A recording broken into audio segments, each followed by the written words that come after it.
Got my mouth cam back. And today, we're going to take these chicken thighs that we butchered from our whole chicken last episode. I'm going to show you how to make an easy one-pot meal that could be for yourself, for two, any night of the week. You could also scale this up and meal plan with this. Make a bunch and have it throughout the week. This one is flexible, so you're going to want to watch this.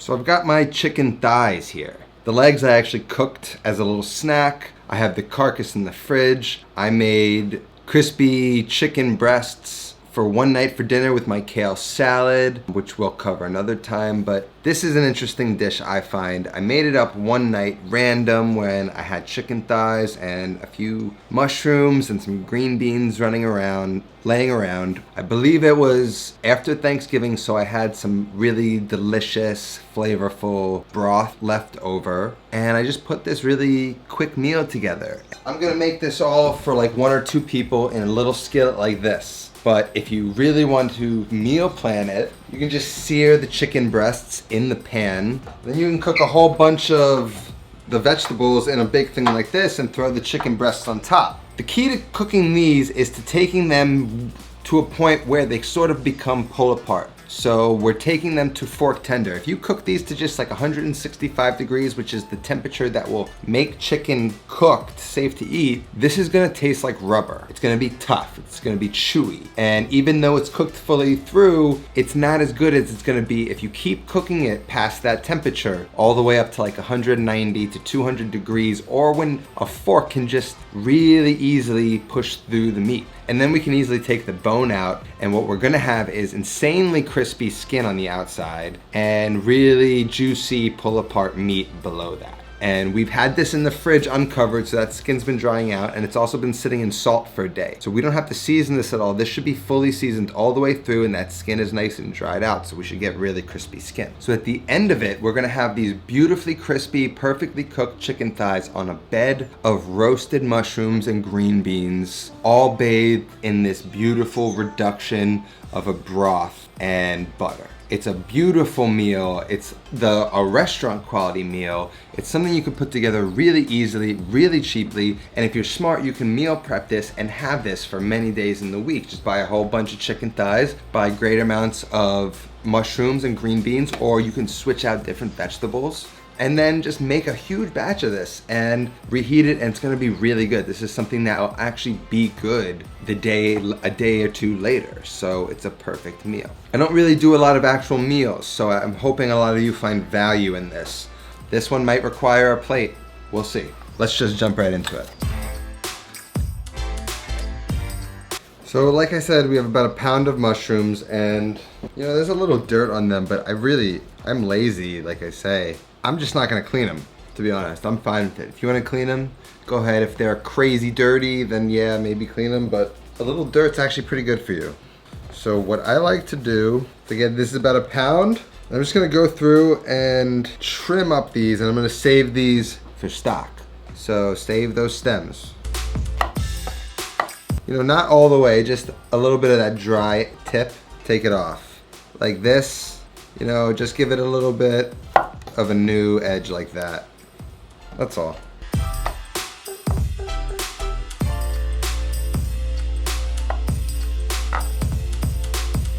These will be for stock. It's good flavor in there. So what do we know about mushrooms? There is a ton of water in them. Most of this water will come out of them. That's what we're sort of going to rely on, the steam of that moisture to help cook that chicken quickly. So if I cut them thin, I know they'll shrink a lot. So what I want to do is cut them into fours. and just have these nice chunks that I know will shrink, but by the end of their shrinking, they will still have some bite and it'll still help give a sort of meatiness to the dish. So all I'm gonna do is take them, I'm gonna lay them with the cut stem side down and just cut in half one way, turn it, cut in half the other, and then I have these. These are literally gonna shrink by half once they're cooked, so you wanna keep that in mind.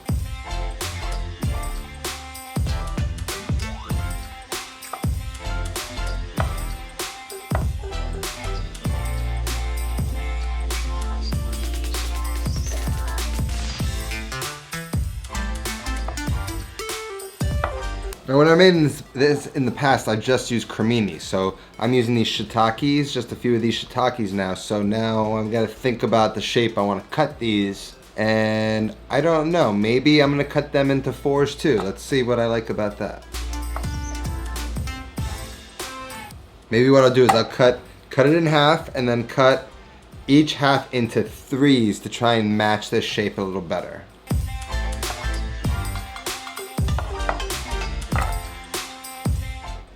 So that's about right.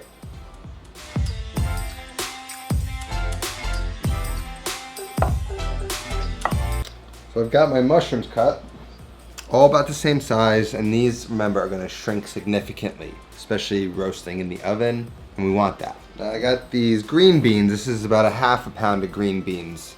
And these are gonna go down later in the process. These are gonna retain their green and their snap, and we're just gonna cut these into bite-sized pieces. 1, 2. That's it. Now I got some cloves of garlic. What I can do is just keep them in their shells, and the shells will sort of protect them in the oven. So I'm just gonna keep them like this and toss them in with the mushrooms.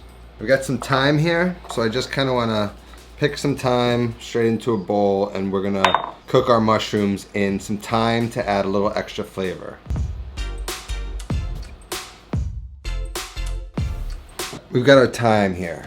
And now my brodo is still like a little frozen. So I'm just gonna get some into a pot and just get it on the stove and just kind of get it hot, get it reducing a little bit, ready to add. It can still reduce a little bit more, so it's okay to get that on the heat now.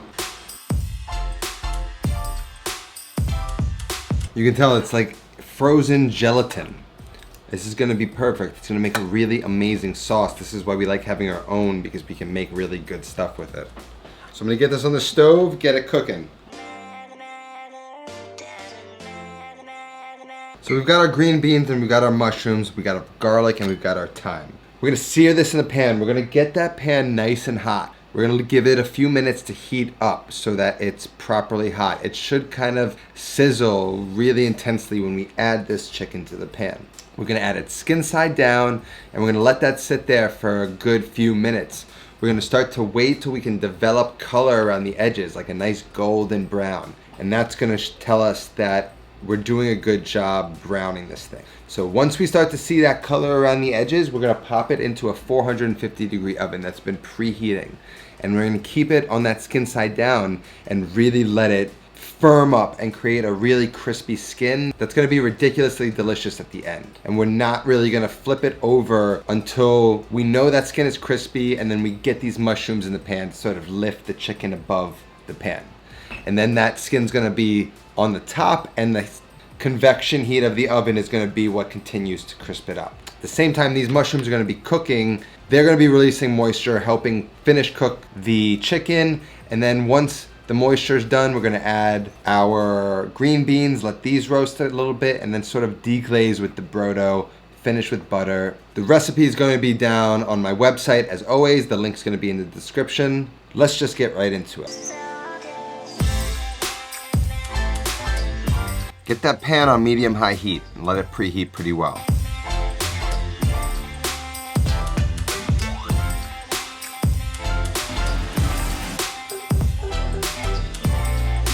Now let that chicken sit there and develop a nice golden brown crust. Once it's golden, pop that into the oven and just really let that cook until that skin firms up, about 10 to 15 minutes. Once you see it nicely golden, then you can add the mushrooms. Just toss them in there, they'll shrink. Add the garlic, add the thyme, and then flip the chicken so that the skin side is up and they're laying on the mushrooms. Add a little oil and salt if you need to pull that moisture out. Get the flame back on so that the mushrooms have a little heat to go off of, and then pop it back into the oven. You want to cook it like this until the moisture has released from the mushrooms and evaporated, and the chicken thighs are fork tender. So that should be about 20 to 30 minutes at least. You can check on it every now and then, see how the moisture is evaporating and the mushrooms are shrinking.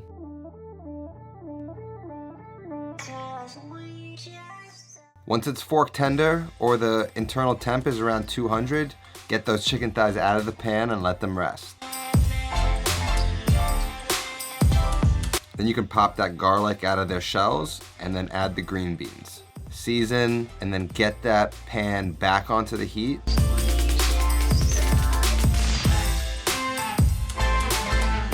Now get it back into the oven. Let them roast for about 10 minutes, keeping the green beans nice and crisp. Your stock should be reduced nicely by now.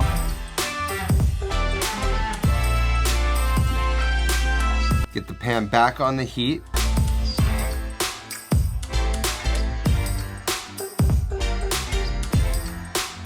And then add a cup or two of the brodo. And you just want to cook that until the brodo has reduced into a nice sauce.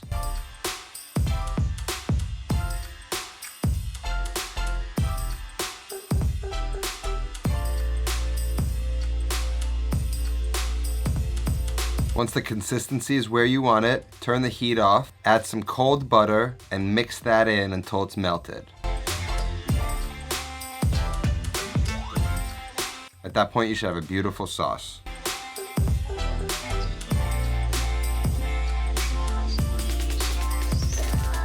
Now you just gotta make sure everything's seasoned, everything tasting good. Sauce came together nicely, as you can see. And this is gonna be the bed for our chicken thighs. Got our chicken thighs here. Crispy skin. I want to take the bone out of the chicken thighs.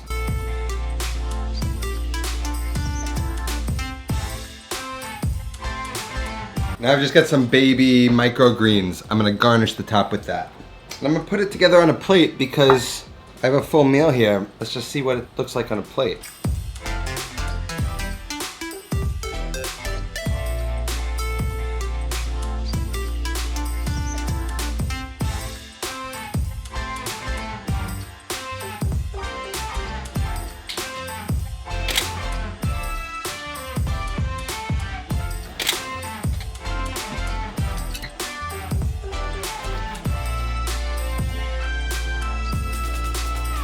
When you sit down to a plate that looks like that, you can't help but be excited. This is something you'd find at a high-end restaurant. The idea is you don't want to sort of have that bone interfering with your eating experience. So I like to remove that right before serving, but then you could just cut through and enjoy this delicious eating experience.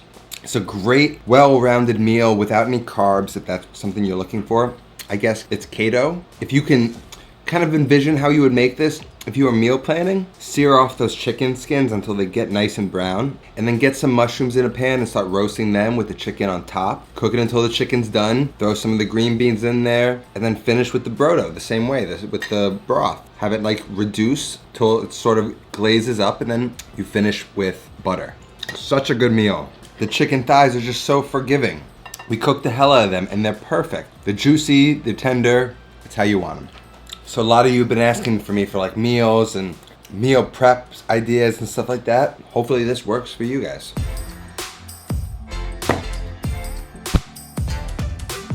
What do you think about that plate? I mean, I don't know. Feels a little weird. I don't feel like it's how I'd like the thing to look when I fed somebody, but I don't know if it looked as good on the show. That's just my opinion. That should be a great go-to midweek meal. It's cheap. Chicken thighs don't cost very much. Vegetables, you know, there's not much going on there. So that's a good one. Thank you all for watching. Appreciate you all. Appreciate all my patrons scrolling up on the screen. If you'd like to become one of my patrons, there's a link down below so you can go check that out. Otherwise, that's all that I have today. I'll see you next time. Until then, take care of yourself and go feed yourself.